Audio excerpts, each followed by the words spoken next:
Hi folks, this is Newt Warren, the assistant at IE Gallery in Edison, Washington.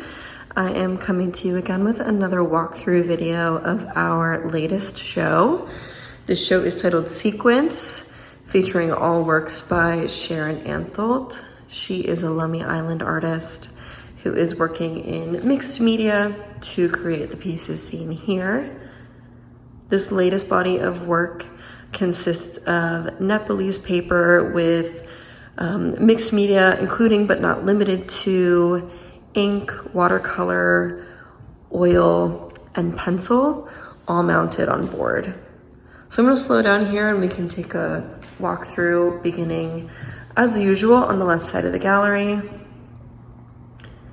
It's not super late, but it is already getting dark outside, so hopefully we'll be able to see these a little better with just gallery lighting.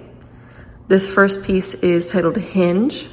It's one of my favorite pieces in this show because you're able to see the texture of the paper that she uses really well. All of her work in the last several years has been mostly on Nepalese paper, which is something that she started using back in the early 70s when she lived in Nepal for about 5 years. Nepalese paper is different from some other forms of paper that you might be a little bit more familiar with because it's thicker and designed to be resistant to humidity, insects, and other causes of aging. This kind of paper is made using 2 different species of a particular kind of shrub that grows in Nepal.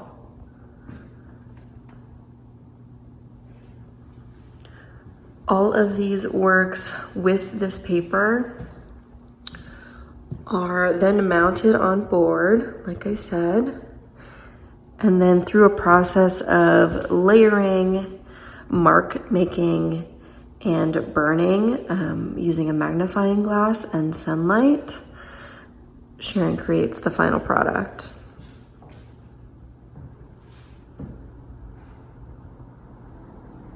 This is another one of my favorite pieces in this show, again, because you can really get a good look at the texture of that paper.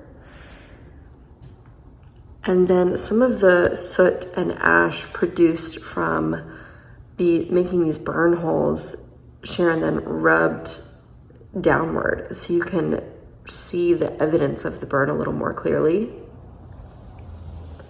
If you're familiar with her older work, she sometimes calls them her burn drawings on Nepalese paper.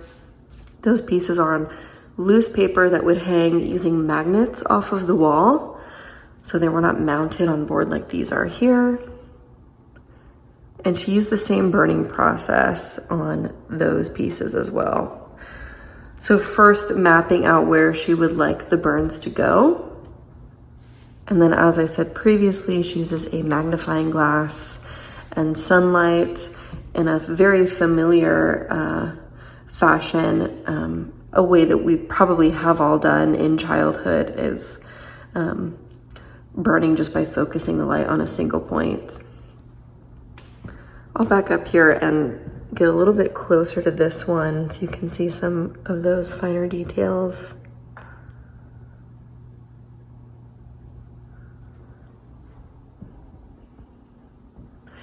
Each of these pieces has so much to look at because of that process of layering. It's quite difficult to capture on camera, so we really encourage folks to make it out to the show in person if you're able. This show is up for the entire month of November. And if you missed our opening, you do have another opportunity to see Sharron and chat with her about her work. Not this coming Saturday, but the next Saturday, which is, I believe, the 19th. She'll have an artist talk at 3 o'clock.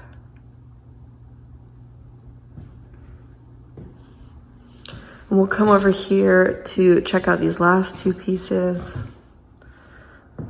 I'll get in a little closer so you can see that detail again.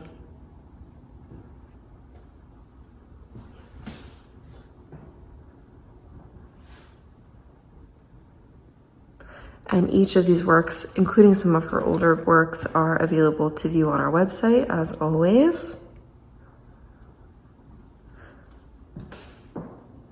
If you were able to catch a glimpse of either of our two previous shows, you would know that Sequence, this exhibit, is just a breath of fresh air. It's just so different from our last two shows where we completely filled the gallery with work. There's a little bit more breathing room for these pieces, so they can each speak for themselves, and they create a nice transition into the winter months here. So if you can, we would love to see you for the duration of this show, again through the end of the month of November. And then just as a quick reminder, we will be hosting Sharron, and I misspoke earlier, but we will be hosting her again on Saturday, November 16th at 3 p.m. for an artist talk, and we hope to see you there. Thanks so much for checking it out.